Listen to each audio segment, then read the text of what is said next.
Hello and welcome to lecture number 18 of the course Microelectronics Lab. This is the second module of deep level transient spectroscopy laboratory demo.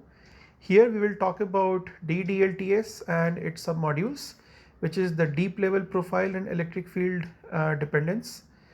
We'll talk about the description of the measurement flow, how to conduct deep level profiling and study electric field dependence. We'll also talk about I-DLTS, which is the current based technique, and how to run such measurements. And finally, we'll talk about how to study and capture the kinetics of the traps.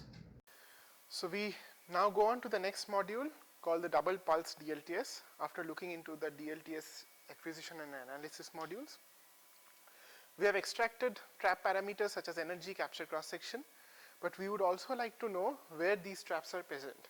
So we would like to know the trap profile, like how deep these traps are from the junction.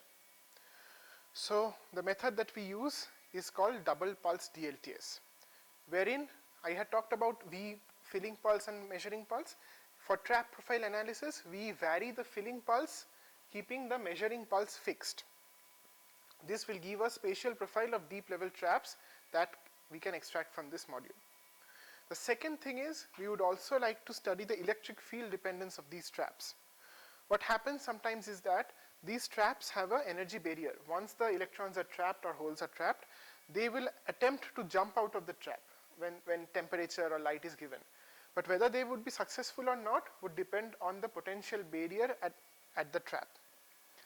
So the electric field, the role of electric field is to modulate this potential barrier. So when we apply an electric field, there is a linear drop in potential, and this modulates the potential that the trap sees.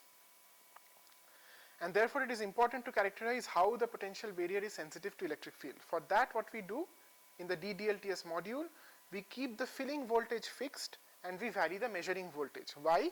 Because measuring voltage determines the reverse bias condition. In reverse bias, there is significant electric field in the junction. So if we vary the measuring voltage, that means we are actually varying the electric field. And we would like to see how the emission rates are modulated by the variation in the measuring voltage. Keeping that in mind, let us look at trap profile analysis. So as I said, for spatial trap profile analysis, we would be changing the filling pulses, keeping the measuring pulses constant. As a result of this, we would be getting changes in capacitance transients. Remember, all this is happening at a fixed temperature. The temperature is fixed at the point where we got maximum signal in the DLTS analysis. For example, from the DLTS analysis, we saw that for our diode, we got at 170 Kelvin. We got a peak in the rate window at 170 Kelvin. We fix the temperature at that point, at that temperature, and we carry out this analysis. After we record transients from multiple forward biases, filling pulses, what we do is we correlate the transients. We subtract the nth filling pulse from the n-1th filling pulse condition. So we get two transients for different filling pulses and we subtract that. And from there we try to extract meaningful data about the position. How does it work? If you note the energy band diagram drawn towards the right, we see that a larger filling pulse would mean more collapse of the depletion region. Larger filling pulse means larger forward bias and therefore shorter depletion region. Whereas if the filling pulse is reduced, then the depletion region does not collapse that much. If we compare signals from this and this, we are basically looking into this yellow window because for the first part, all the traps up to here will contribute. For the next filling pulse, all the traps up to this window will contribute. And if we subtract these two signals, we will get signature of traps contributing between this yellow window. And by varying this position, by varying this filling pulse, we can shift this yellow window and get a plot of trap concentration versus position.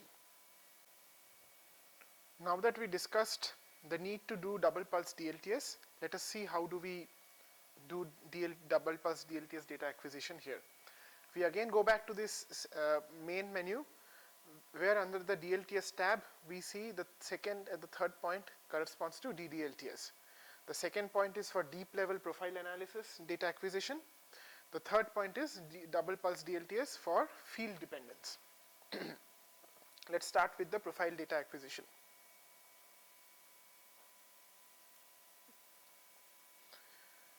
So as discussed, in DDLTS deep level profiling, we will be varying the filling pulses. So we have to give a starting filling voltage, that is the lowest filling pulse that has to be applied, and ending voltage, and then number of steps that we would want in which the filling or the forward bias increases. What determines the starting voltage? The starting voltage must be higher than the measuring bias. If the measure bias is -2, then the starting voltage must be higher than the measure bias so that it generates a detectable signal in capacitance. Because if they are same as we saw while we calculated noise, if the filling voltage and the measurement voltage are very close by, then we would get complete noise. We do not want noise, we want strong signals, so this gap between the starting voltage and the measured voltage must be high. The filling pulse ending voltage is governed by the maximum current that we can pump in under forward bias. So accordingly we set these numbers, we keep a fixed measured bias, and we determine the number of step sizes. This we see there is something called pulse width. This is the filling pulse width. It has to be optimized to generate signals with a good amplitude. So the amplitude can be viewed in this left hand pane bottom. So with these parameters optimized, we go on to determine the measurement parameters such as the sample period, that is how frequent the capacitance would be recorded, the number of points of capacitance per transient, the number of points that have to be deleted from beginning, because again that determines if there is a capacitance overload, then the initial signal would be very weak. Number of averages that we would want significant number of averages to improve the signal to noise ratio. To quickly check whether our set parameters are fine, we will keep this button in test setup. We will keep this in test setup and we will start our measurement. So let's do that.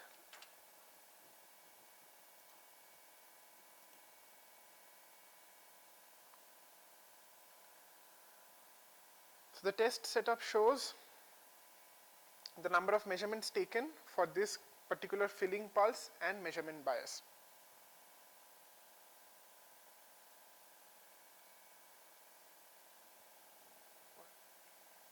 Okay. So as we note one thing, that if we look at this fill bias now, it is indicating as the filling pulse is being swept. We said that we will be varying the filling pulses for DDLTS trap profile, right? We see how the filling bias is being changed from the starting value to the ending value. We see that it has completed 30 steps from -1 to 0. And we could see that the signal was quite prominent. Therefore, we can keep these parameters and then go on with DDLTS. So one more thing that is the most important thing, that is we have the temperature settings. We have to set the temperature to that value where we had got the maximum, the most prominent signal. So we had got got prominent signals in at 170 Kelvin. So now that we type in this number, we go to this DL profile button, we select it and click on start measurement. The moment we click on start measurement, the temperature controller will take us to that temperature where we had got the best signal, and then this process which I have shown just now for DDLTS data recording will take place.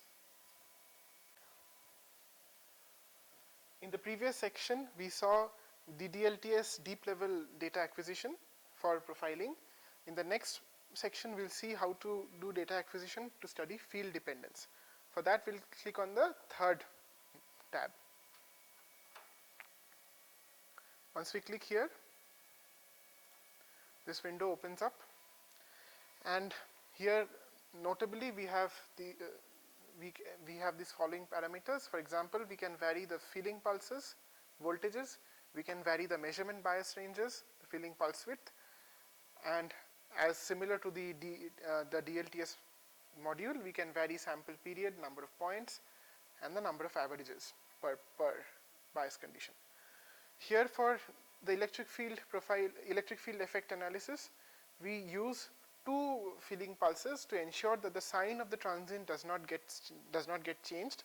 For that, the first filling pulse should be significantly forward biased, and the second filling pulse can be a little bit lower than the first filling pulse. Then the main parameter here is the measurement bias, because that is what will change the electric field. So we start from a lower reverse bias and we significantly go to higher reverse bias, and then we record the capacitance transients at each measurement biases. Here we should be aiming at increasing the number of averages, transient averages at each bias, because in DDLTS we subtract between nth run and n minus 1th run. If we do not do significant averaging, the subtraction data might be within the noise floor. So we should not want the noise to suppress the data, because the noise would be amplified because we are here combining two results, that is nth run and n minus 1th run, and therefore we would want significant averaging to happen. Moreover, we must ensure that the temperatures during this run is set to a value in which we had got the best signal, that is 170 Kelvin for this device. Okay, in the previous sections, we saw how to carry out double pulse DLTS. We did the analysis for deep level profiling, we did the acquisition for deep level profiling, we did the acquisition for field dependence. Now after we have all the data in place, we'll go ahead and do the data analysis. So for data analysis, as I said, we again go back to the main menu, where under the DLTS tab towards the right hand side we have all the simulation and analysis tabs. We go to the DDLTS profile analysis. We click on this, and upon clicking, the following tab would open up. So the DL profile analysis opens up. Here there is an important point that has to be noted, that is, you see there are two files that have to be opened. First of all, we had recorded all the deep level DDLTS transients. We have to carry out fitting of those transients using the DLTS fit transient module that we did under the DLTS analysis tab. We went and we did fitting transients in the first module. We'll go into DLTS analysis again. We'll fit all the transients that have been recorded under DDLTS profile acquisition. We'll save those fit transients, and then we'll open up this profile, this module of DDLTS analysis. Secondly, while setting that peak temperature for DDLTS 170 kelvins that I discussed, we need to take a CV measurement, and we have to ensure that the CV measurement covers the whole range that we have used for DDLTS pulse parameters. We had swept the filling pulses for DDLTS profiling. We had swept the measurement biases for DDLTS electric field dependence, and we know the range in which we have swept these parameters. So we have to do a CV analysis in that temperature, in that peak temperature, and we must ensure that that sweep covers all these ranges. That is, the sweep start voltage and the sweep stop voltage must encompass these ranges. So that CV data and all those fit transient data must be loaded here. And then we have to plug in these numbers as to how many exponentials we had used to fit, 1 fit, 2 fit, etc.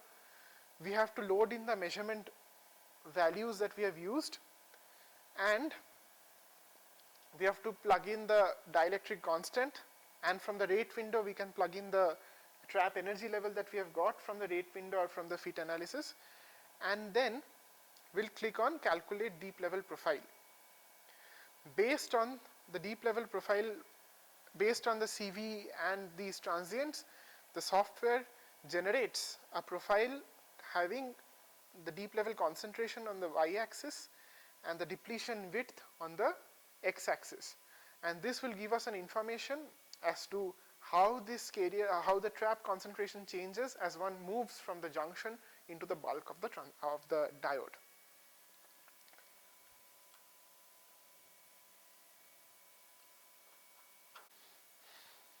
So we went through the steps required for DDLTS data analysis. We'll now show how would an emission rate depend on electric field for typical semiconductors that we study, like silicon, gallium nitride. We can expect that this emission rate may depend on electric field, it may not depend. If it doesn't depend, for example, in this case for silicon, we see there's a weak dependence. It would mean generally that if there are acceptor-like traps, then there is a chance that the emission rate would be weakly dependent on measurement bias, this electric field. Whereas if someone goes for a different semiconductor material, the data in this case is for gallium nitride, we see that there is a strong dependence of emission rate on electric field. As we go to reverse bias, as the electric field increases, there is a significant increase, around more than 2.5 times increase in emission rate. Therefore, this is what one must expect while they are studying field dependence. And this can be used to meaningfully understand what kind of traps are present. Okay, in the previous units we covered CV-IP profiling, we covered DLTS analysis acquisition, we also covered DDLTS acquisition analysis for trap profiling and field dependence.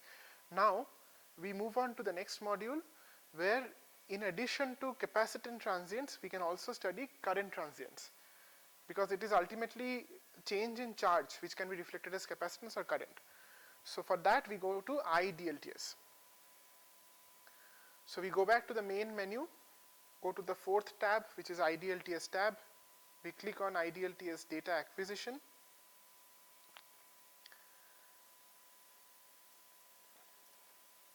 So this window opens up current deep level transient spectroscopy. Similar to what we saw for capacitance DLTS, we have the similar set of parameters here.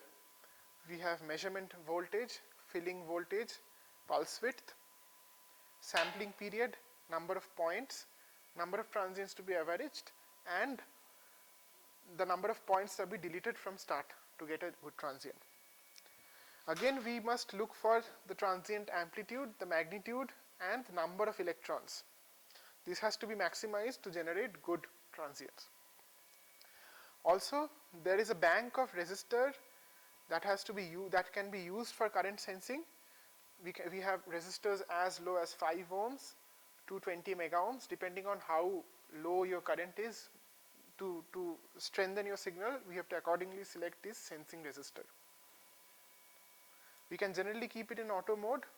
Then, according to the current sensed, the software will change the resistor used.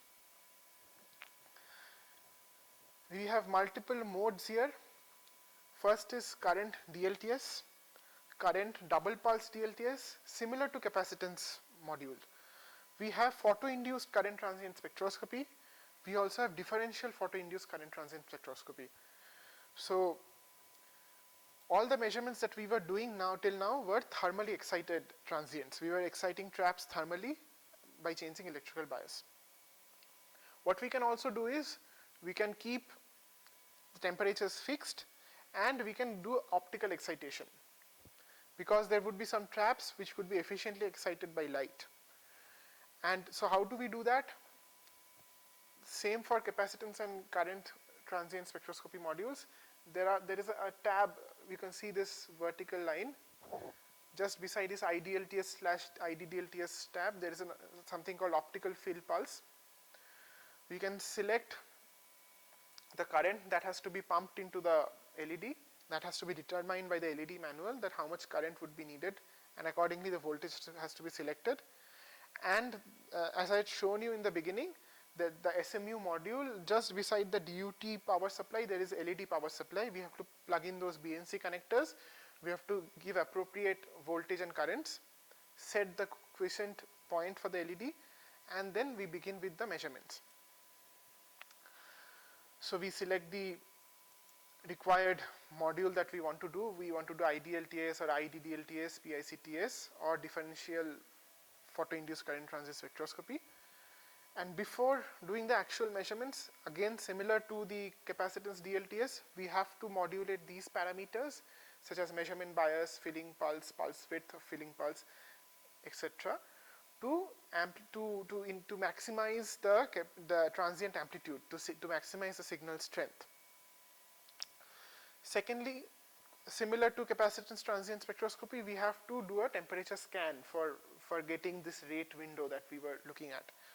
So we would select temperature scan from 77 Kelvin to as high as required, depending on the material that you are studying, and then click on record, and then click on start measurement. This would ensure that all the parameters in place, that all the parameters that are there are fixed, and a temperature scan is done, and after each temperature the current transient would be recorded. As I have said, that there was this parameter called filling pulse width, which when varied was improving the signal strength. So you can look at this right hand side transient. That capturing process itself has a time component associated with it. We generally don't take that into account, but capturing takes a finite amount of time. So if the filling pulse width is changed, you see if I keep the filling pulse width very narrow, only a small amount of traps will be captured, and because the system is not yet stabilized. So as we increase the filling pulse width, we would see a change in the amount of traps filled. And by studying the dependence of capacitance on the filling pulse width, we can calculate the capture kinetics. And that is exactly what is done by this filling pulse width dependence module, which would be covered in details later. Finally, all the data that we have generated for our material system can be compared with the literature using this module called signature library. Signature library stores data from all the publications, most of the prominent publications, and we can see how close our traps parameters are to what that has been detected for the material under study. So this comprehensive software module is of great help in characterizing deep traps in semiconductors, and it will help us in designing more reliable and robust devices.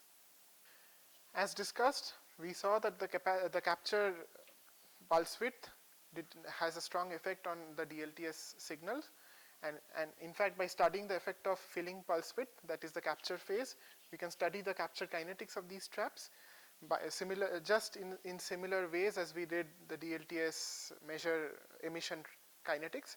Here just we vary the pulse width in steps and we record the change in the transients, and by doing similar fitting analysis and rate window analysis, we can extract the capture kinetics parameters.